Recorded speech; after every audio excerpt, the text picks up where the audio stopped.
The Tvwan News is proudly brought to you by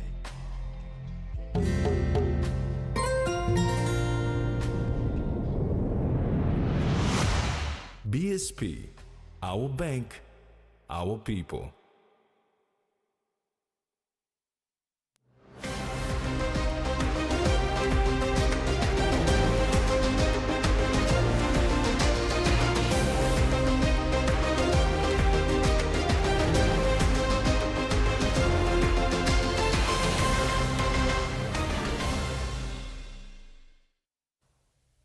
Hello, this is Tvwan News. Thanks for joining us.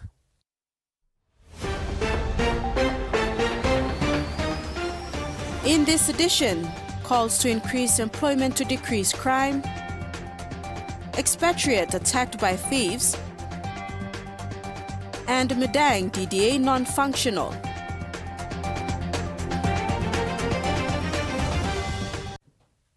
The country has seen an increase in crime rates recently, especially the raping and killing of women and girls in the nation's capital. Chairman of National Research Institute, Wilson Thompson, thinks that an increase in employment will decrease crime rates in the country. He is encouraging the government to increase outputs in the agriculture, fisheries and forestry sector to create more employment for its citizens. Chairman of the National Research Institute, Wilson Thompson, was commenting about the increase in crime rates and how parallel it is with the rise in unemployment. According to research, increase in employment and income opportunities is the solution to reducing crime rates. And what we are saying is that we really need to increase our outputs in the agricultural space, forestry and fisheries. So that creates the employment. And we are talking about the crime in the city and all this problem. Everyone is now jumping up and down because something happened, something bad happened. What we are saying is that these people that are in Port Moresby, they have been attracted and they are still going into Port Moresby. For example, if you look at the highlands, all the coffee plantations are no longer in operation. If you go down to the coast, there's no coconut plantations or rubber plantations. Where are the people going to? Those people who were working there previously, all of them decided that, they need to go and get employed. So everyone is going into the towns and cities. And we can talk about all these issues. What we need to do is create employment opportunities back in the rural areas. In welcoming the government's policy in the education sector, where more education opportunities have been made available for youths, he also thinks that more need to be done. We are creating the free education. We are providing the spaces. We are providing more space at the top. Everyone is passing through. We have 8,000 university spaces available. We've got about 30 or 40,000 in the vocational centers or TVET centers. We got another 10,000 in technical colleges, another 3,000 in the teachers' colleges. And everyone is going in there. And after they finish, when they come out, where are they going to go? And yet we are still creating more spaces for education and training. We are continuing to doing that, but we are not creating the opportunities for employment. Where do these people go? He stressed on the lack of pathways after education and how this has become an issue with more people on the streets causing crime rates to increase.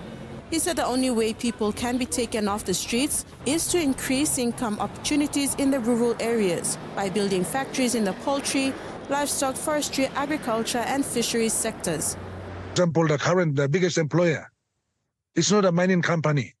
For example, like Ramos Sugar alone, it employs about 6,000 people. Okay, you go to Galleries, the rubber, it employs about 1,200 people. You go to Clinic Chicken, just a farm only, it employs about 1,500 people. So this is where the employment is. The country's population has increased to more than 10 million in 2024, and the population in the nation's capital is doubling. The rate of crime has also increased. Chairman for National Research Institute, Wilson Thompson, shared that the crime increase in Port Moresby cannot be reduced by the Vagrancy Act that many people are asking for and several members of the parliament are pushing for. While the Vagrancy Act is expected to be tabled in the next parliament sitting in March, Thompson said it won't do the country any good. My kids are born and raised in Port Moresby, so where does it intend to send anyone to? That's the problem, and that's not a solution. For example, the Vagrancy Act that comes in, where is he going to send me and my kids? We call ourselves that we are from NCD, and we are all unemployed. So how do you send us? Send us to where? NCD is our home. This is our province, and that's where we belong. And likewise, everyone that's already in NCD, by whatever terms, even if they're registered on a common roll and they're voting in there, that's their home. How do you remove them? Even the courts won't allow you to remove these people because they've got the rights. They will say that I'm here, I voted on the common roll, I voted for the members in parliament. This is my home. This is where I belong. The United Nations in Papua New Guinea has expressed concerns about the forced eviction at Barracks following the death of a young woman. UN in a statement said while they condemn acts of sexual and gender-based violence and call for justice for the victim, authorities should not do a collective punishment which affects vulnerable members of community, including women, children, the elderly, and persons with disability. UN is calling on authorities to ensure their actions are conducted in accordance with human rights principles, due to process and the rule of law. Meantime, police in a statement earlier this week said the eviction was not related to the killing of the young woman. It was part of an ongoing eviction process that was put on hold towards the end of last year. A Filipino woman is fighting for her life after she was slashed by armed men during a robbery in Kokopo, East New Britain province on Sunday, February the 16th. The robbery took place at 1:39 p.m. on a quiet Sunday afternoon, with police yet to apprehend the suspects. CCTV footage of the incident show the victim, who is a pharmacist at Tropicana, sitting at a table in Hot Rooster, while her male counterpart is picking up their tray of food from the counter. This was on Sunday, February 16th in Kokopo, East New Britain province. At 1:39 p.m., three youths, wearing bucket hats and caps, stood up from a nearby table and ran towards the cash registers that were manned by a young local woman and a slightly older woman of Asian origin. The local woman sprinted into a door at the back while a knife-wielding youth tripped the expatriate supervisor, who fell on the floor. In front of the counter, the Filipino woman and her peer tried to run, with the woman grabbing her handbag from the seat. A third youth, holding a firearm, rounded the corner to her. She made a run for the door but was grabbed by a fourth knife-wielding youth who had just appeared into the camera from the right, where the Hot Rooster entry is. He grabbed her while the suspect with the gun chased after her male counterpart. The footage showed the expat woman falling down hard onto a chair and lying still. It was reported that police had given chase, but the armed thugs escaped using a stolen PMV and abandoned it at Ulagunan village before running into a nearby coconut plantation. The Filipino is admitted at the St. Mary's Vunapope Hospital with knife wounds. Tropicana has confirmed the attack on its staff, while the East New Britain Provincial Police Commander, Felix Nebanat, is yet to make a statement. Camila Guare, TV1 News. The suspect who allegedly killed a young mother in the early hours of Tuesday morning in Barracks Central Province has surrendered to Central Police. NCD Central Commander Benjamin Turi confirmed this and said the suspect is now in police custody. Meanwhile, Central Provincial Police Commander Chief Inspector Joseph Saleh said the matter is now a subject of investigation and details will be known once all facts are established. Southern Highlands Governor William Powie has sent the condolences of the people of Southern Highlands to the family of the two police officers who were shot in Mendi last month, where one died on the spot and the other succumbed to his injuries last week.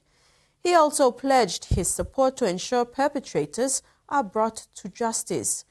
However, Powie also revealed alarming information after being briefed by the PPC of Southern Highlands that a police gun was used in one of the killing and members of MS-11 were involved.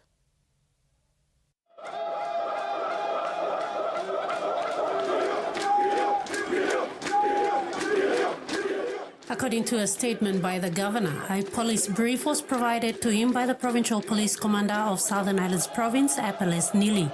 And in the report, it was established that the police firearm was used in the shooting and members of MS-11 were allegedly involved, including 3 locals from Upper Mendi. Governor Powie gave assurance to the family that he will support the police in Southern Highlands to bring all the suspects to face the full brunt of law. Powie in that statement further said the PPC has assured him that the police officers accused of being involved in this crime will be brought in and formally charged. The governor confirmed that the community in Upper Mendi are also working to hand over the 3 suspects. Powie commended the efforts of the Upper Mendi community in rounding up the suspects and assured the families of the deceased of his support to ongoing investigations. Ruth Rungula, TV1 News. Meantime, the family of late Constable Noah Biape expressed disappointment at the governor's statement, which outlined the investigation outcome of the incident in Mendi that claimed the lives of 2 police officers. The family claimed that they have not received a police investigation report for the last 5 weeks since the death of the officer in January this year, and said the statement by Powie caught them by surprise. Late Constable Biape was among other police officers who were ambushed at Upper Mendi in Southern Highlands Province last month. Constable Biape was shot and died on the spot, while Constable Henry Garano sustained severe injury and died afterwards.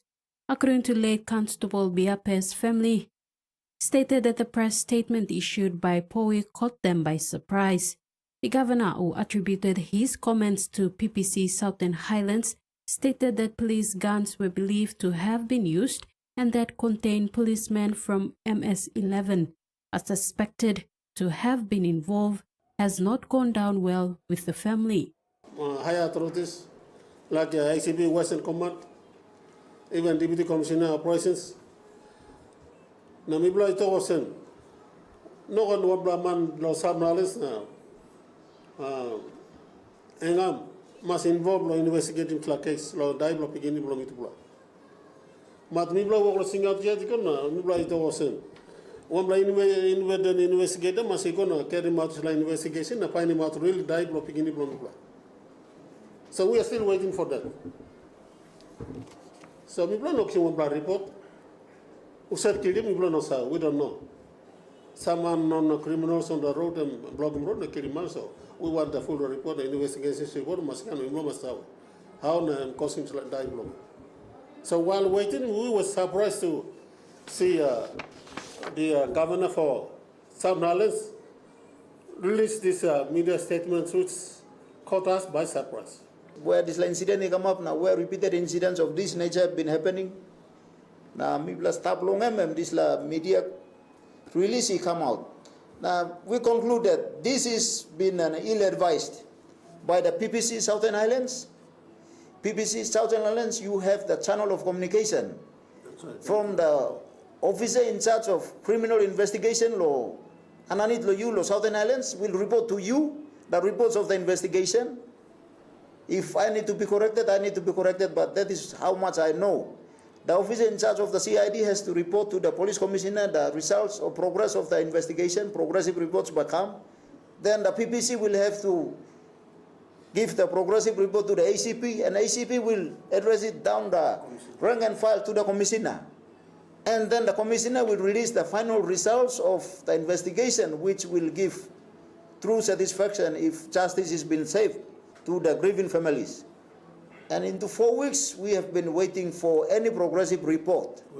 Lamson Mabiria, late Constable Biape's uncle, said such an ill-advised statement can provoke fear and anxiety among the relatives of late Biape and the police force also.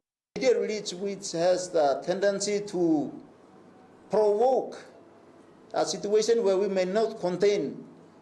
Meanwhile, the family urged relevant authorities to be transparent and fast-track the process of investigation, and if investigations are completed, it must follow the right process to reach the family.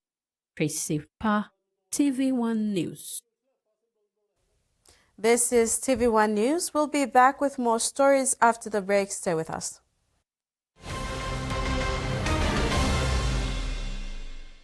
Experience a convenient and smarter way to do your banking with BSP Mobile Banking. You don't have to leave the office or your home to pay for bills. You can view your account balance, transfer funds, top up phone credits, or purchase Easy Pay units wherever you are. Visit your BSP branch today to register now for BSP Mobile Banking. BSP Mobile Banking, the smarter way to bank. BSP, our bank, our people. Hiya, Mama. You wait then, but me add him special flavor. Put in more flavor, put in more taste. Magical cuddle, get up and big smile on face. Time for Kim chicken, a great kumutu. Sip, sip, the moo, yes, magic on you. Maggi, the taste P&G loves. Cold Pal Lemon is tough on stains and gentle on clothes. Cold Pal Lemon has a great lemon fragrance which brightens your clothes and gives that extra freshness that lasts all day long. Cold Pal Lemon, tough on stains, gentle on clothes with extra freshness.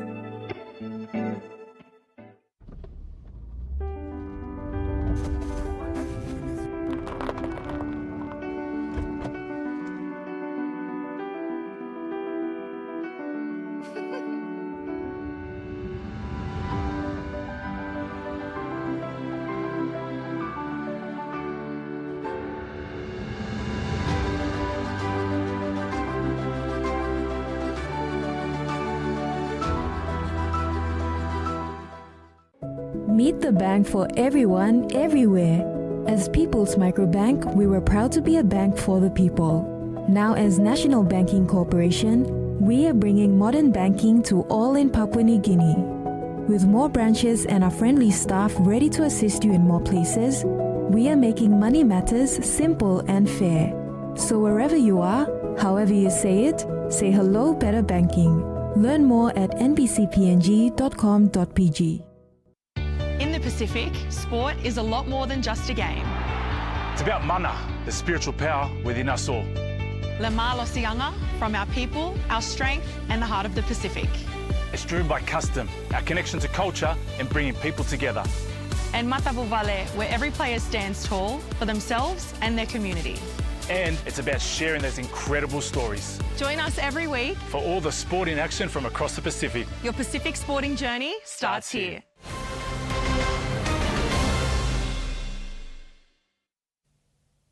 Thanks for staying with us. The National Department of Health and UNAIDS are reassuring the public that HIV testing and treatment services remain available throughout the country. The National Department of Health has secured a 12-month supply of essential HIV commodities, including antiretrovirals and HIV test kits. An assessment of ART clinics and HIV testing clinics in late January confirmed there were no disruptions to services. Deputy Health Secretary of Public Health Ken Wai confirmed that there is no shortage of HIV drugs and reagents in PNG, saying the government finances all ARV drugs and reagents. Wai says an estimated 48,000 men, women and children living with HIV are currently receiving ARV treatment. Madang Town Mayor Peter Yalsi is concerned that the Madang District Development Authority's non-functionality is hindering vital service delivery within the local level government level. Yalsi raised this concern after he was approached by parents of Tuspab Secondary School demanding space for their children, but he couldn't fully assist them due to financial incapacitation. Recently, parents who were seeking assistance from the mayor's office regarding space issues in secondary schools were not able to be assisted in full capacity. Madang Town Mayor Peter Yalsi says he could assist in the way he best could have, as finance was the issue. He said issues which needed immediate actions have been delayed as they have to be approved by the DDA before funding is dispersed according to the DDA Act 2014. This is causing a great concern to the mayor, as over the years they have received no support to implement projects due to the fact that the chairman of the DDA is the open member, Brian Kramer. Yalsi claims that there was only one DDA meeting since 2022. Yalsi chose to highlight these concerns as he would like to assist the people of Madang Town in important sectors such as infrastructure, health and education, amongst others, but it is unable to because DDA now controls funding allocations. In that case, especially Madang Heben, we are third level government and we are recognized by organic law. That time we got DDA mi kisim all kind of functions below me below LLC. So now we below country, we below looks out, so we got 4 plaham of government. So me looking most the plan is something. Now when people only come, only got need, only got worry, only serve as third level government by helping more. That's what we got DDA where and me kisim more powers. Me some responsibilities. Me no looking one help him come down. Make no DDA come down especially in terms of education. This is one of the big problem. So me look away. Furthermore, Yalsi is calling on the member for Madang Open, Brian Kramer, to work with them in delivering services to the people of Madang. 2025 and beyond, we must change more passing. Leaders, we must work boom. We are here to serve. That's all our reason. Suppose you mean neglecting more people, blow you mean in terms of service delivery and by big play issue. So Madang, I mean legally place, legally town, one way in and out. You may look away, people must walk, so give him service. Now Madang need him service. During the open members' absence, Madang Town saw no services or developments, which forced the town mayor to seek an avenue where they can be able to utilize funding, which have been sitting idle over the years.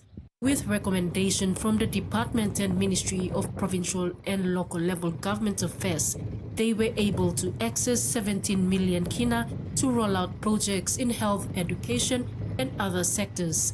However, not long after check presentations to schools for new classrooms and health center maintenance, Mr. Kramer was reinstated and held a DDA meeting cancelling these projects. And go ahead want them all appointees blame. Inshallah board now only put him stop lo this law resolutions blo mibla. Now only stop him this law got projects. Me as a mayor, me looking at me no good plan because now people are suffering. Where about lo go about him this la kind of decision lo stop him all this la. It's only through courts. People got plenty money is but we don't know what the use of that funds. Me believe people blo Madang you may suffer for almost 7 or 8 years now. Madang district you know move because me black this is the number 4 arm of government and DDA. That's our problem in Madang. This matter is before the court at the moment, leaving Madang yet again in a disarray as to when services will start to trickle down. Efforts in getting comments from Brian Kramer were unsuccessful. Susan Oriape, Tvwan News. On Sunday, the 16th of February, at the Hilton Hotel in Port Moresby, Prime Minister James Marape addressed the Correctional Service outlining the bigger, bold vision for Papua New Guinea. Prime Minister James Marape expressed the government's vision to improve prison security and efficiency to better monitor and track inmates. Acting CS Commissioner Bernard Nepo welcomed this announcement. Prime Minister James Marape said to improve the security systems, the government is considering the implementation of biometric technology, including fingerprint and facial recognition systems. Acting Correctional Services Commissioner Bernard Nepo responded positively to the remarks made by the Prime Minister and elaborated further on the subject during an interview with this newsroom. That biometric system will come into play as soon as a prisoner enters the institution.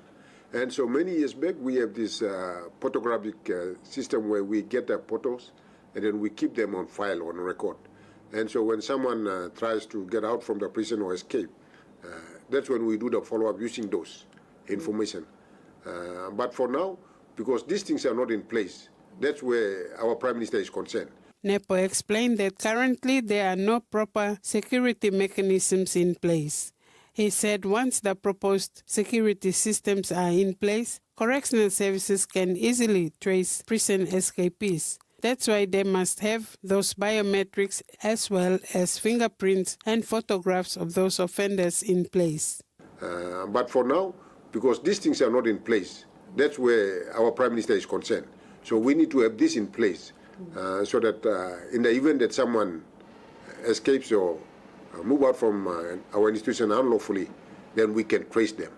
And that's why we got to have those biometrics in place, as well as fingerprint and photographs of those offenders. 2 weeks ago, a CCTV was installed at the CIS headquarters, and very soon it will be done for Bomana Prison, and then it will be rolled out to major institutions throughout the prison system.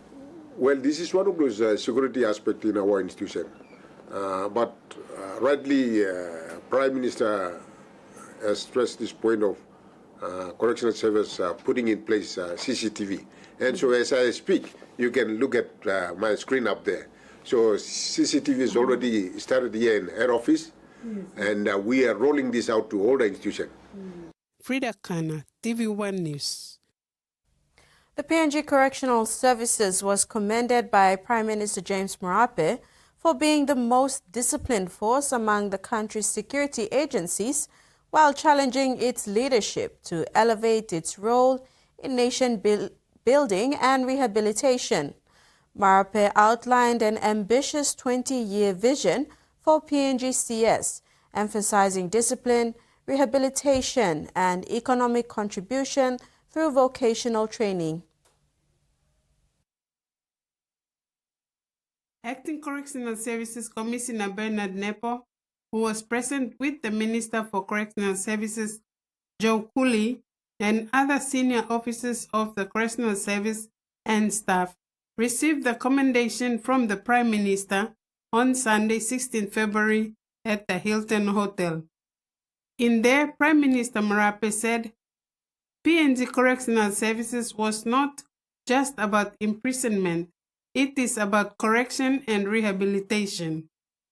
Now, prison is a place where we need to have a positive outlook for people or citizens who are brought into our custody. And so Prime Minister was expressing concern for how we can able to address the needs of prisoners, especially upskilling them. And so when they are released, they can able to contribute meaningfully. In reaffirming the Prime Minister's commitment, Acting Commissioner Nepo said the Correctional Services has already rolled out activities under its rehabilitation program. Previously, it has been operating on an ad hoc basis.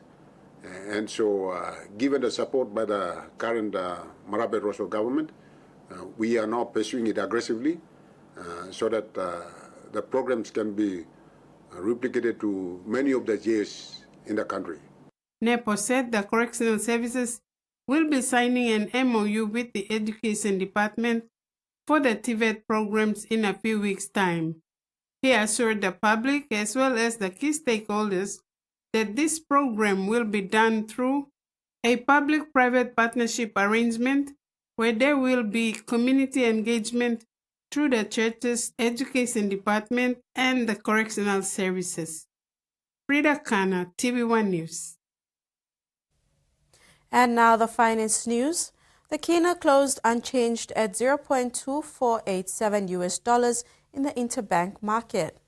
At Bank South Pacific, our kina was buying $0.2412 $0.3773 Australian dollars, $0.2235 euro, and 36.37 Japanese yen. Looking at commodity prices at New York close, all closed higher except coffee and copper closed lower. And on the stock market, the Dow Jones closed higher, ASX closed lower, and all ordinaries closed lower as well. Stay tuned. TV1 News continues when we return.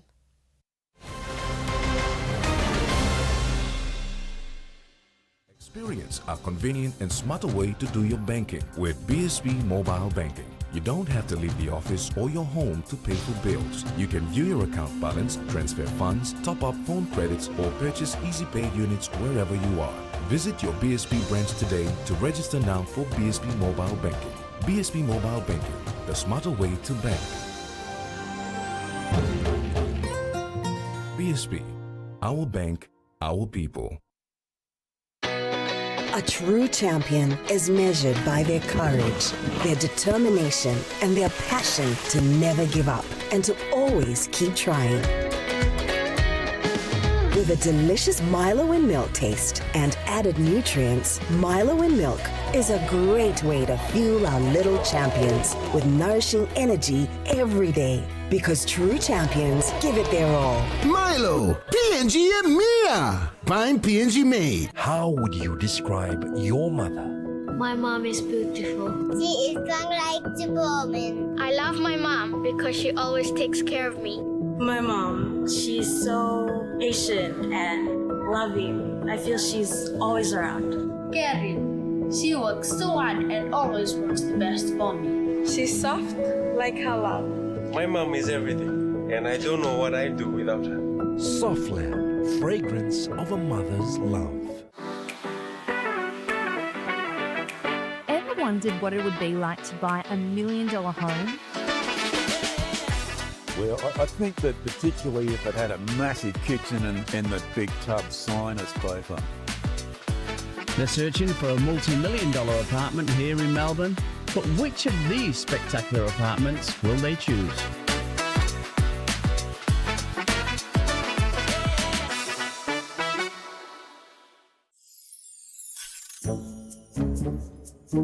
Hey kids, guess what? The Beelit Block is back, and it's better than ever. We've got all your favorite shows like Numbers World plus new ones like Word Adventure. Tune in weekdays from 9 a.m. to 12 p.m. only on TV1. I can't wait to learn and explore with you.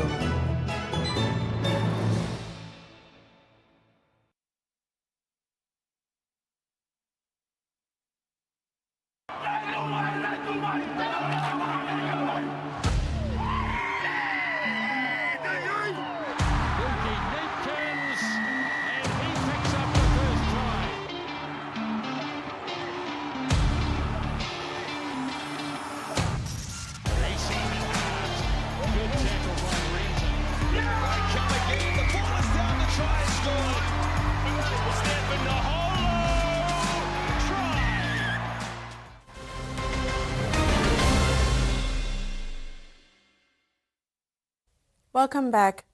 The 2025 academic year for the Divine Word University was opened with a Eucharistic celebration on Friday, February the 7th by Bishop of Goroka Diocese.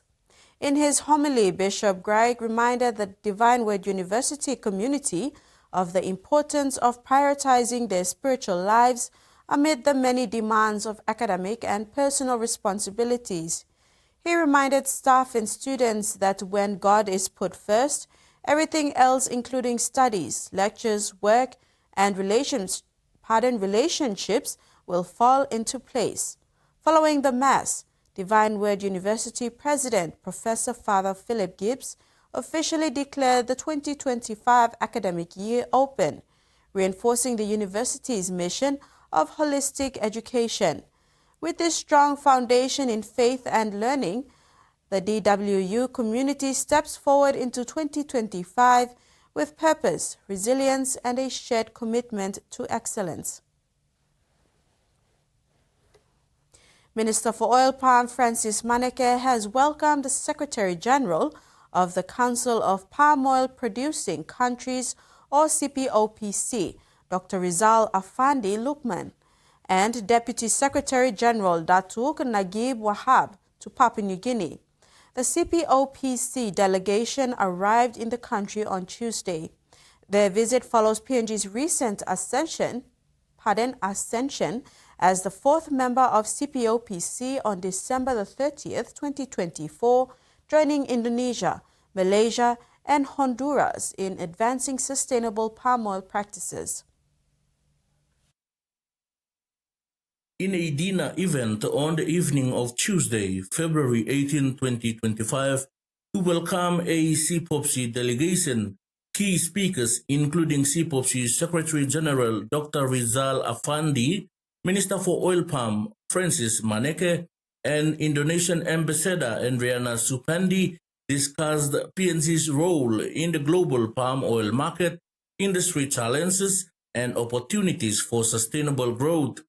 Papua New Guinea's membership in CPOPC highlights its commitment to sustainable palm oil cultivation and provides a platform for collaboration with other member nations to strengthen industry standards, market access, and sustainability initiatives.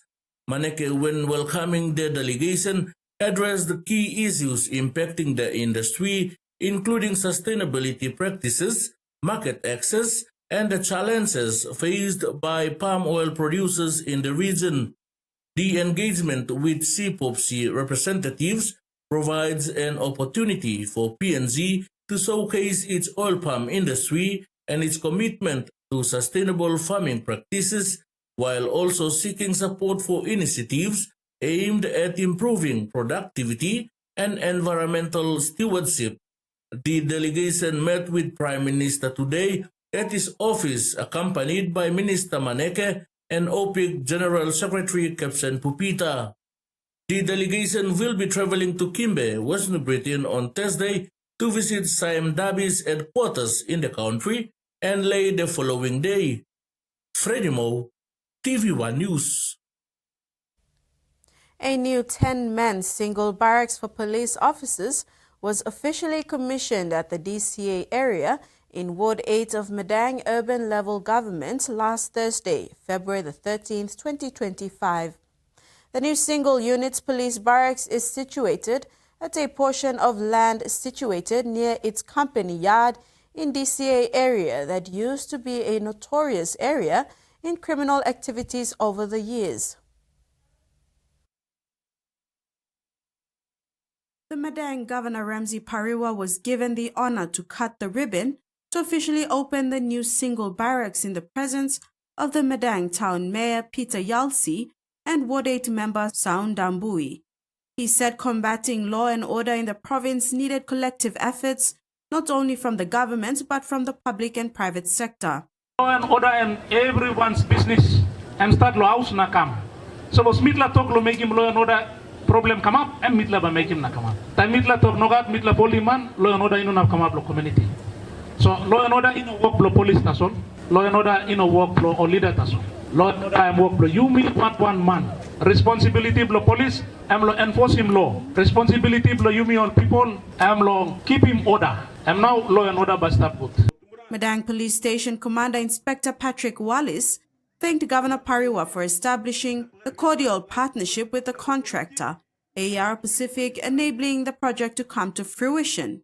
He also thanked the Managing Director of AR Pacific Limited, Alex Kai, for his commitment to helping the Madang Police Command in building the new barracks. The 10-man single units are fully furnished with mattresses, curtains, and a jug to a room. It has a shared ablution block and a separate kitchen area, also furnished with white goods. Turning abroad, experts believe so-called virtual power plants could play a key role in Australia's energy future. The technology links households with rooftop solar and batteries to create a local grid.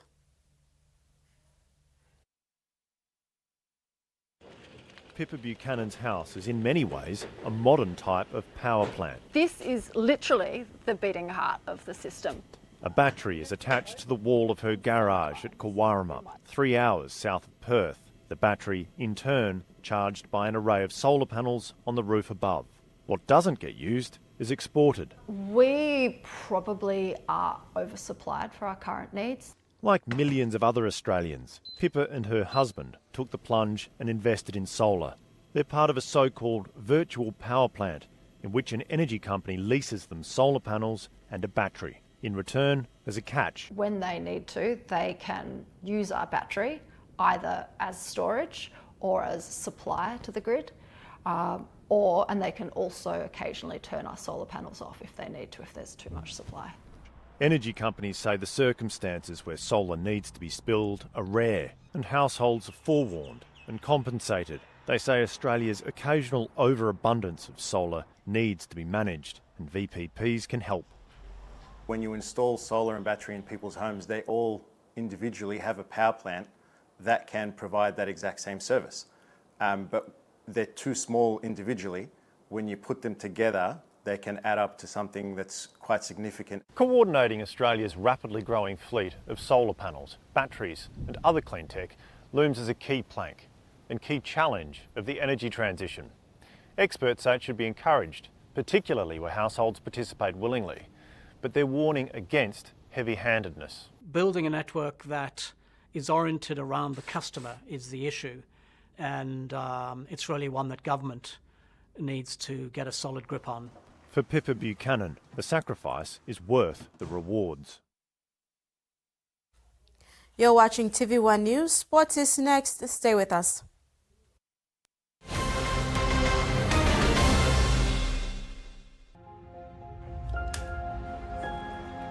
"24-hour service. Always there when we need them the most. They risk their lives to save mine. They are ordinary people doing extraordinary things. They are our everyday heroes.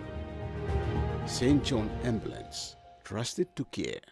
TV1 Online has replaced Loop PNG, and with one click on tv1.com.pg, you can stay connected to PNG's breaking news, top stories, international news, and the latest sporting action. Don't miss out. Visit tv1.com.pg and bookmark to your home screen to stay in the know wherever you are in PNG. TV1 Online, the news source you can trust, just one click away.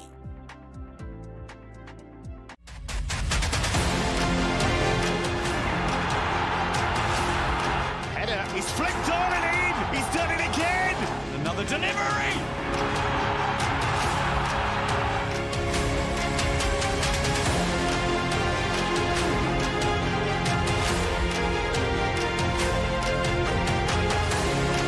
Shockwaves! Great finish!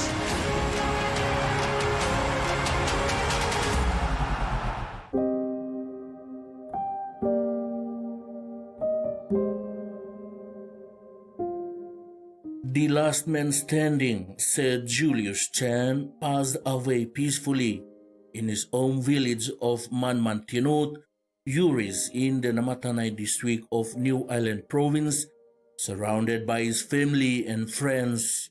The Chan family, in a brief statement, thanked those who have stood by Sir Julius and said his legacy throughout his political life from pre-independence to the time of his passing. Sir Julius Chan was born on April 17, 1939, in the New Island province.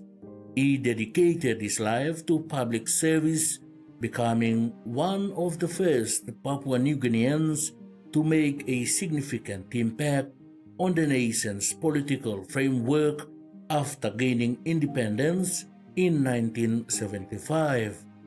Throughout his career, Sir Julius was known for his dedication to economic development, education, and infrastructure improvement. His leadership style was marked by his vision for a prosperous Papua New Guinea and a commitment to empowering its citizens. Prime Minister James Marape when announcing said Julius's death, described him as a true visionary with his focus always on the people of Papua New Guinea. He believed in the potential of our nation and worked tirelessly to uplift our communities. For me and Rachel, we were privileged to have sat with him in my first 5 years as a journeyman into politics. I was under the words of People's Progress Party. He endorsed me in 2002 for Tari. He endorsed me in 2003 with the Honorable Dr. Alan Marat for Tari again. I have a lot of fond memories of him. My affinity to him is much deeper than most think of. I know three of his sons at a personal level. One is a close friend. And so, I also share in the loss very, very deeply. I never knew. Yesterday in cabinet, I talked about Somalia and was emotional. And today we're losing the last man standing. And it's a reflection for all of us as leaders. We're surely in moment of transition. It is now our time to rise up, leave personal interests, leave bickerings, petty politics aside. Let's rise up, put the country first, and lift it up, progress our country in honor of these great men who are passing by us. He remains the last man standing. He's passed. I want to ask to honor him properly in being good stewards of our people's leadership mandate conferred on us. During his time as Prime Minister, said Julius faced numerous challenges, including political unrest and economic difficulties. However, the late said Julius stood the test of time and remained active in his political duties until his passing.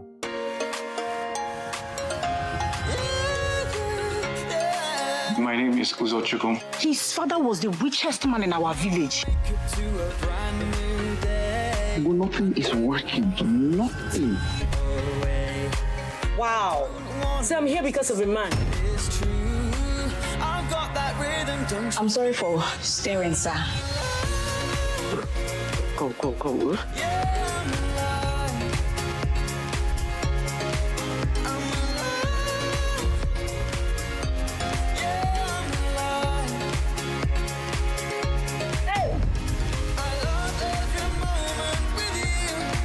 You disappoint me. Back too much. Hey, she's a winner. Say like that. What is that?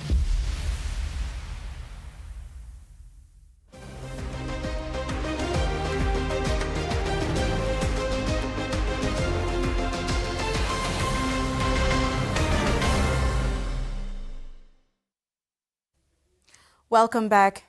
We have sports reporter Terry Longboots on location at the Sir Hubert Murray Stadium for the official signing of PNG's inclusion in the NRL 2028.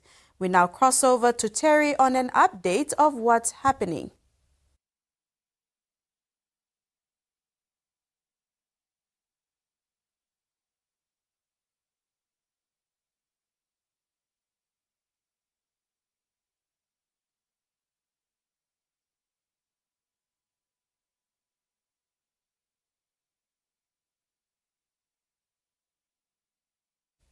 And we apologize for that.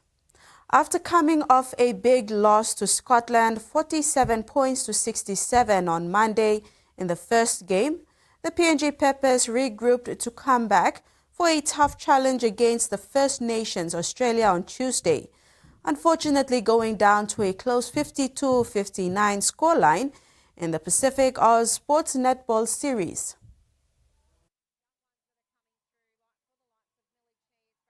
Day 2 of the Pacific Oz Sports Netball Series headed into another tough challenge. The PNG Peppers regrouped to better their performance after their first loss to Scotland on Monday. Peppers' second match against the First Nations Black Swans on Tuesday went down to a good challenge as the Peppers changed their lineup as the Peppers changed their lineup to match the test.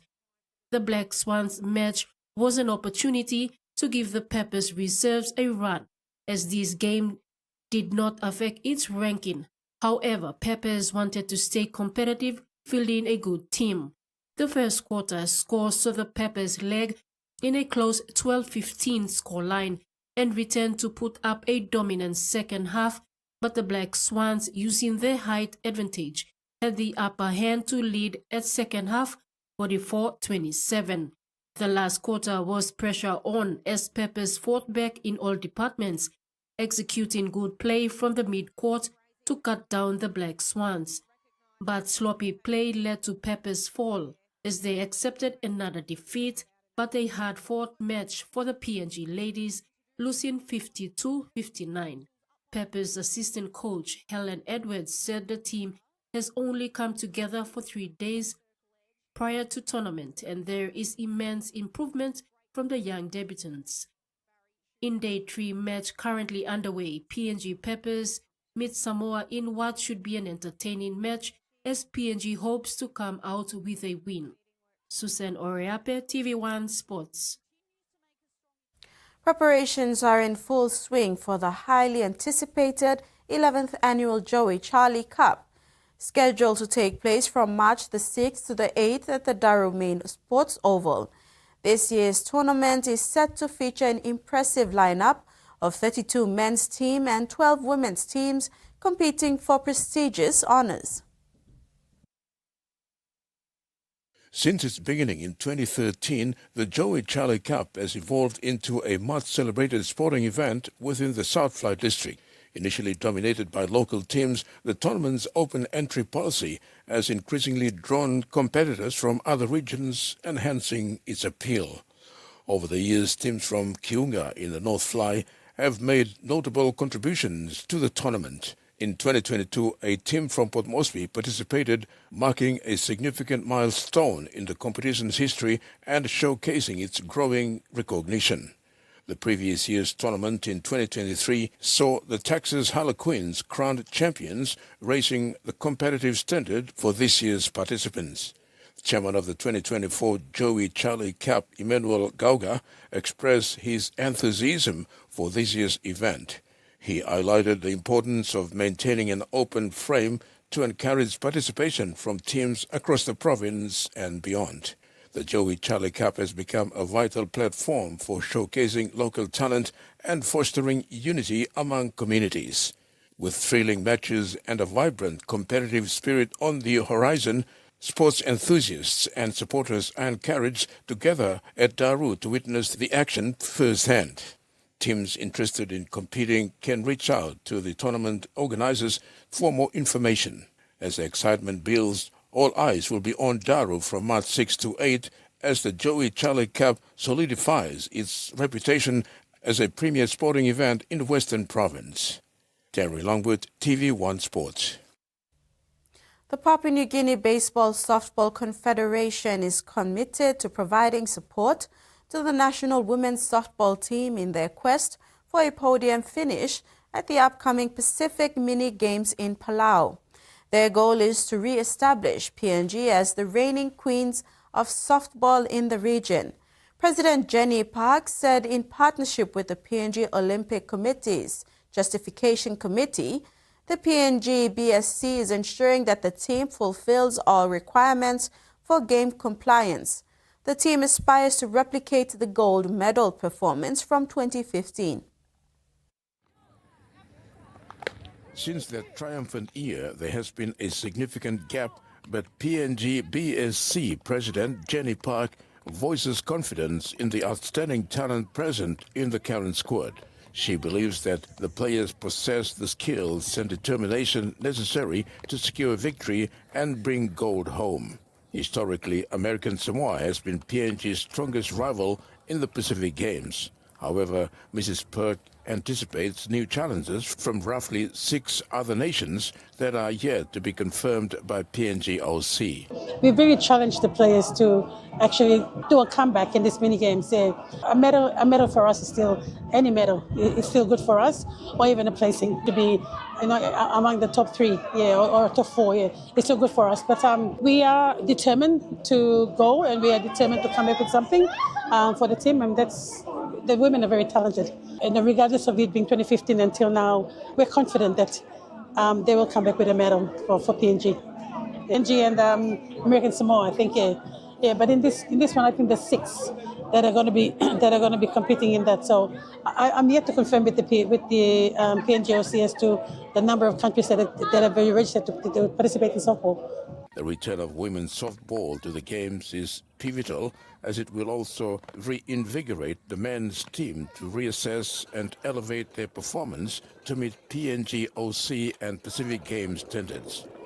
For this to happen, prompt action is essential, including comprehensive planning, encouraging more associations to affiliate with the national body, and organizing additional national tournaments and qualifying matches. But in September comes about, we're actually going to, in the AGM, we're actually going to let on the calendar for the federation, which involves a lot of activities, a lot of qualification matches for both men and women, and that's what the team has been working tirelessly to actually put it together.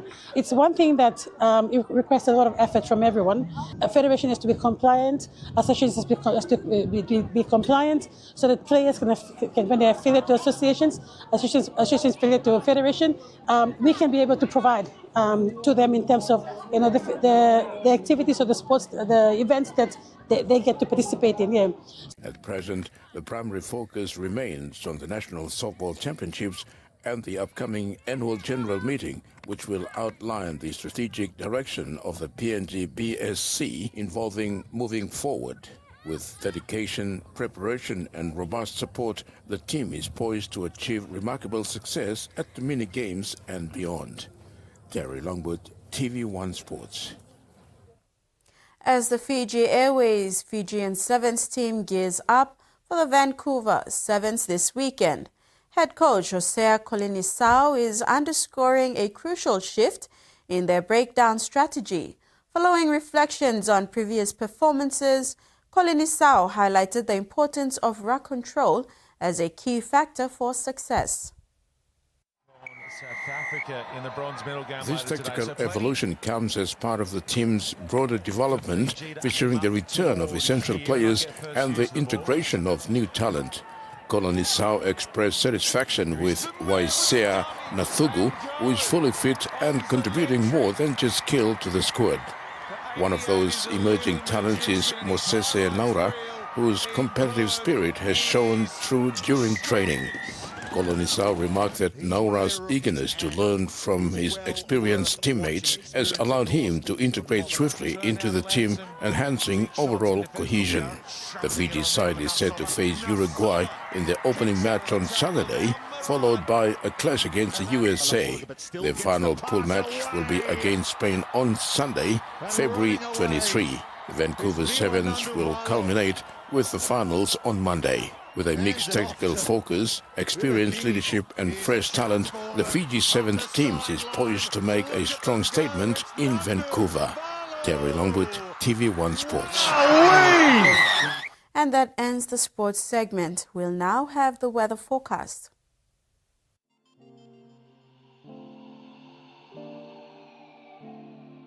Regional forecast. Southern, Port Moresby mostly cloudy with rain showers, drizzles. Alotau cloudy with occasional rain showers and possible thunderstorms. Mumase, Lay partly cloudy with few showers and possible thunderstorms. Madang cloudy periods with rain showers, drizzles and possible thunderstorm. New Guinea Islands, Lorengau mostly fine, partly cloudy, then few showers, drizzles tonight. Buka partly cloudy with few showers and possible thunderstorms. Highlands, Mount Hagen, cloudy with showers and possible thunderstorms in the afternoon, evening. Gurkha, Bans and Kundiawa mostly cloudy with rain showers and possible thunderstorms. Ocean forecast. Coral Sea, seas moderate to patches rough with southwest to northwest winds of 15 to 25 knots. Solomon Seas, Seas moderate to patches rough with west to northwest winds of 15 to 25 knots, reaching 33 knots over northwest sector. Bismarck seas slight to moderate with northwest winds of 10 to 20 knots. Pacific Ocean seas slight with northwest to northeast winds of 10 to 15 knots.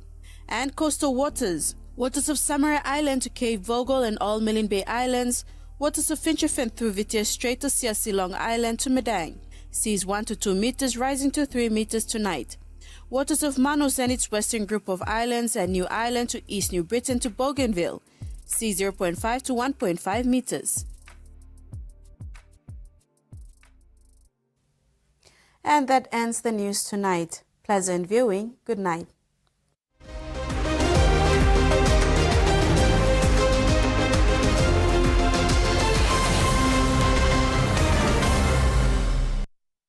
The TV1 News was proudly brought to you by